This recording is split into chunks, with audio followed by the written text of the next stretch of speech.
ছোট পর্দার জনপ্রিয় অভিনেতা জিয়ল ফারুক অপূর্বর নামে অর্থ আত্মসাৎ ও চুক্তিভঙ্গ শিডিউল ফাঁসানোর অভিযোগ এনেছে প্রযোজনা প্রতিষ্ঠান আলফা আই। সে সঙ্গে তাকে আইনি নোটিশ পাঠিয়েছে প্রতিষ্ঠানের কর্ণধার শাহরিয়ার শাকিল। অপূর্বর এমন অপ্রীতিকর ঘটনার ফাঁসে দাঁড়িয়েছেন ইন্ডাস্ট্রির সহকর্মীরা। পরিচালক চয়নিকা চৌধুরী ফেসবুকে পোস্টে অপূর্বর প্রসঙ্গে লেখেন, কাউকে ছোট করে অসম্মানিত করে কেউ কখনো বড় হতে পারে না। ফেসবুকে প্রকাশ্যত অবশ্যই নয়, আর ফেসবুক কখনো আদালত না যে এখানে সব কথা বলতে হবে, বিশেষ করে নেগেটিভ কথা। প্রলিকার মতে বলতে চাই, চোখে যা দেখা যায় তা আসলে দেখা যায় না। তিনি আরও লেখেন, আর ইন্ডাস্ট্রি কখনো একা একা এগো না, সবাইকে নিয়ে এগোতে হয়। আর অপূর্ব 16-17 বছরের কেরিয়ার টানা ধরে রাখা এমনিতে হয়নি। পাশাপাশি এও বলতে চাই, আমার খারাপ সময় বা দুঃসময় কে আমার পাশে থাকলো না তা নিয়ে আমি মাথা ব্যথা রাখি না, বরং আমার প্রিয়জনের জন্য শুভকামনা আমার মন থেকে সবসময় আসে। অভিনেত্রী সাবিনা নূর লিখেছেন, জিয়ল ফারুক অপূর্ব একজন সুনামধন্য, পরিশ্রমী ও সহানুভূতিশীল শিল্পী। গত 20 বছর ধরে অক্লান্ত পরিশ্রম করে তিনি তার ইমেজ গড়েছেন। কোনো ভুল বোঝাবুঝির কারণে একজন শিল্পীর ইমেজ ক্ষুণ্ণ হোক আমরা চাই না, ভুল বোঝাবুঝির অবসান হোক।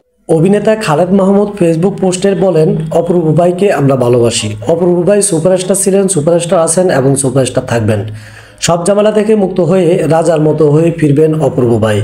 অভিনেত্রী তাসনিয়া ফারিন লিখেছেন, প্রতিটি শিল্পীর সঙ্গে সম্মান ও মর্যাদা রেখে আচরণ করা উচিত। আমরা আপনার পাশে আছি, জিয়ল ফারুক অপূর্ব। পরিচালক জাকারিয়া শৌখিন লিখেন, অপূর্বর বিরুদ্ধে অর্থ আত্মসাতের অভিযোগ উঠেছে। সত্যি বলতে অপূর্বকে আমরা খুব ভালো করে চিনি। এই কাজ ওকে দিয়ে কখনোই সম্ভব না, তাই অভিযোগটি অগ্রহণযোগ্য এবং অবিশ্বাস্য। অপূর্ব, তুমি একা নও, আমরা তোমার পাশে আছি।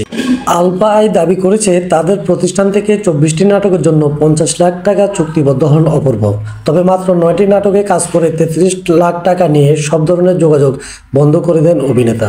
প্রতিষ্ঠানটির মালিক শাহরিয়ার শাকিলের চুক্তিমতে অপূর্বকে প্রতি মাসে 3 দিন সময় দিয়ে নাটকগুলোর শুটিং শেষ করে দেওয়ার কথা ছিল, কিন্তু বাকি নাটকগুলো শেষ না করে তিনি ভঙ্গ করেন আলফা আইয়ের চুক্তি। এই ঘটনা অভিনেতা অপূর্ব আত্মপক্ষ সমর্থন করে বলেন, অভিযোগটি সত্য নয়, ঘটনাটি উদ্দেশ্য প্রণোদিত। অর্থ আত্মসাতের অভিযোগে আমার জন্য মানহানিকর। আমি দীর্ঘদিনের সুপরিচিত একজন অভিনয় শিল্পী। অর্থ আত্মসাতের মতো নোংরা মিথ্যা অভিযোগ আমার মতো একজন শিল্পীকে জড়ানো হচ্ছে, যা খুবই দুঃখজনক। তিনি আরও বলেন, এই বিষয়ে আমার আইনজীবী কথা বলবেন। যেহেতু আইনি প্রক্রিয়ায় আমি এগোচ্ছি, তাই এটা নিয়ে কোনো মন্তব্য বা কথাবার্তা এই মুহূর্তে বলতে চাই না। এসব আমি কথা বললে আইনি প্রক্রিয়া বাধাগ্রস্ত হতে পারে বলে আমার আইনজীবী জানিয়েছেন, তাই যা বলার তারাই বলবেন। দর্শক, অপূর্বর এই মন্তব্যকে আপনারা কেমন চোখে দেখছেন অবশ্যই কমেন্টস করে জানিয়ে দিবেন। দর্শক, এই ছিল আজকের ভিডিও। আশা করি ভিডিওটি থেকে অনেক তথ্য জানতে পেরেছেন। বাংলাদেশের সমসাময়িক বিষয় এবং বিনোদন জগতের সকল সত্য আপডেট জানতে ওহিদুর মিডিয়া চ্যানেলটিকে সাবস্ক্রাইব করে সাথে থাকুন।